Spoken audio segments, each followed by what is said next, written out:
সম্মানিত ভিউয়ার্স, আসসালামু আলাইকুম ও রহমতুল্লাহি ওবারাকাতু।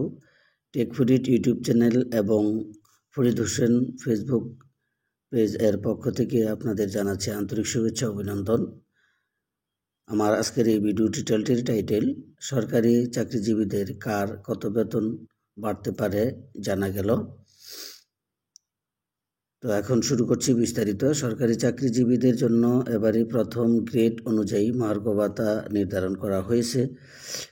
পিছনের গ্রেডের চাকরিরা তুলনামূলক বেশি হারে এ ভাতা পাবেন, আর সামনের গ্রেডের কর্মকর্তারা পাবেন কম হারে।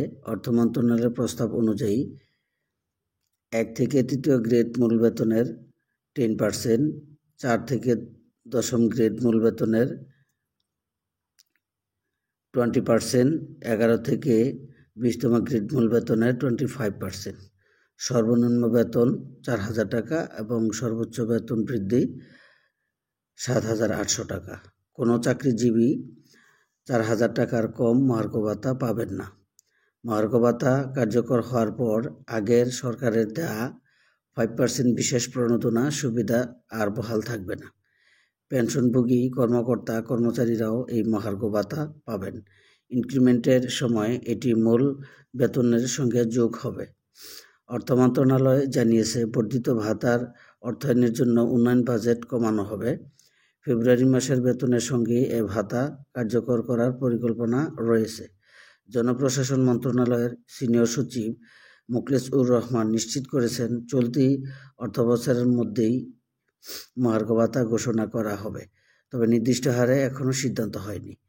2015 সালের পে স্কেলের পর থেকে সরকারি চাকরিজীবীদের বেতন বাড়েনি, কিন্তু এ সময় নিত্য প্রয়োজনীয় দ্রব্যের মূল্যস্ফীতির চাপ বেড়েছে। এই পরিস্থিতি মোকাবিলায় চাকরিজীবীদের দীর্ঘদিন ধরে মহার্ঘ ভাতার দাবি জানিয়ে আসছিলেন। মহার্ঘ ভাতা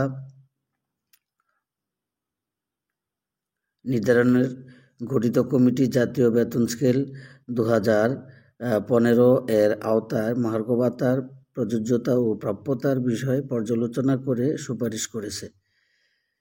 তো এই ছিল আজকের গুরুত্বপূর্ণ সর্বশেষ নিউজটি। তো আশা করি ভিডিওটি আপনাদের ভালো লেগেছে।